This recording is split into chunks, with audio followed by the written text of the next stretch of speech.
सहारा समूह के निवेशकों के लिए ये खबर किसी संजीवनी से कम नहीं होने वाली है। सुप्रीम कोर्ट ने सेबी को आदेश दिया है कि सहारा के उन निवेशकों को उनका पैसा वापस किया जाए जिनका पैसा सहारा इंडिया में फंसा हुआ है। यह एक बड़ी राहत भरी खबर है, खासकर उन लाखों निवेशकों के लिए जो सालों से अपनी मेहनत की कमाई वापस पाने का इंतजार कर रहे थे। इस खबर से जुड़ी पूरी जानकारी हम बताएंगे। क्या है यह मामला और कैसे निवेशकों को उनका पैसा वापस मिलेगा, इस पर हम विस्तार से बात करेंगे। सहारा ग्रुप की सहकारी समितियों के जमाकर्ताओं का बकाया चुकाने के लिए शुक्रवार को सेबी के पास जमा धनराशि में से 5,000 करोड़ रुपए जारी करने का आदेश दिया।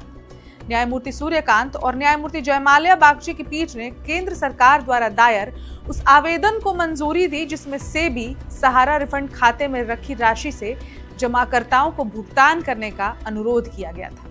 इसके साथ ही न्यायालय ने दिसंबर 2023 में आवंटित 5,000 करोड़ रुपए के वितरण की अंतिम तिथि को 31 दिसंबर 2025 से बढ़ाकर 31 दिसंबर 2026 कर दिया है।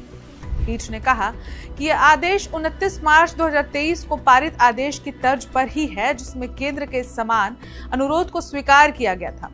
शीर्ष अदालत ने निर्देश दिया कि 5,000 करोड़ रुपए की राशि सेबी सहारा रिफंड खाते से सहकारी समितियों के केंद्रीय पंजीयक को हस्तांतरित की जाए, जो जांच पड़ताल के बाद वास्तविक जमाकर्ताओं को यह राशि वितरित करेगा। कैसे ट्रांसफर होंगे पैसे? पीठ ने कहा कि इस राशि का हस्तांतरण 1 सप्ताह के भीतर पूर्व न्यायाधीश आर सुभाष रेड्डी की देखरेख में और मार्च 2023 के आदेश में बताई गई प्रक्रिया के अनुरूप किया जाएगा। केंद्र ने पिनाक पी मोहंती की जनहित याचिका पर शीर्ष न्यायालय ने यह आवेदन किया था। इस याचिका में विभिन्न चिटफंड कंपनियों और सहारा क्रेडिट फर्मों में निवेश करने वालों जमाकर्ताओं को धन वापस करने का निर्देश देने का अनुरोध किया गया था।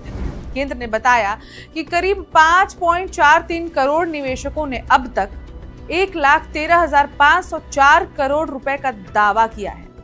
इनमें से अब तक 26,25,090 वास्तविक जमाकर्ताओं को कुल 5,000 करोड़ रुपए की राशि वापस की जा चुकी है। इसके अलावा 13,34,994 निवेशकों ने निर्धारित वेब पोर्टल पर अपने दावे भी दर्ज किए हैं, जिनकी जांच प्रक्रिया जारी है। इन दावों की राशि करीब 27,849 करोड़ रुपए है। क्या है मामला? अनुमान है कि दिसंबर 2026 तक करीब 32 लाख अन्य निवेशक अपने दावे दाखिल कर सकते हैं।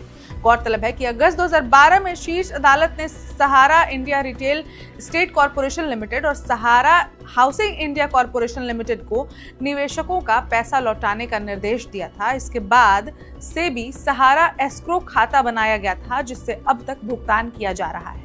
उच्चतम न्यायालय के मार्च 2023 में जारी आदेश के मुताबिक जमाकर्ताओं को राशि वितरण की प्रक्रिया की निगरानी न्यायमूर्ति रेड्डी करेंगे। इसमें न्याय मित्र, वरिष्ठ अधिवक्ता गौरव अग्रवाल और सहकारी समितियों के केंद्रीय पंजीयक सहयोग करेंगे। अब इस खबर में इतना ही, लेकिन सुप्रीम कोर्ट की इस ऑर्डर पर आपकी क्या राय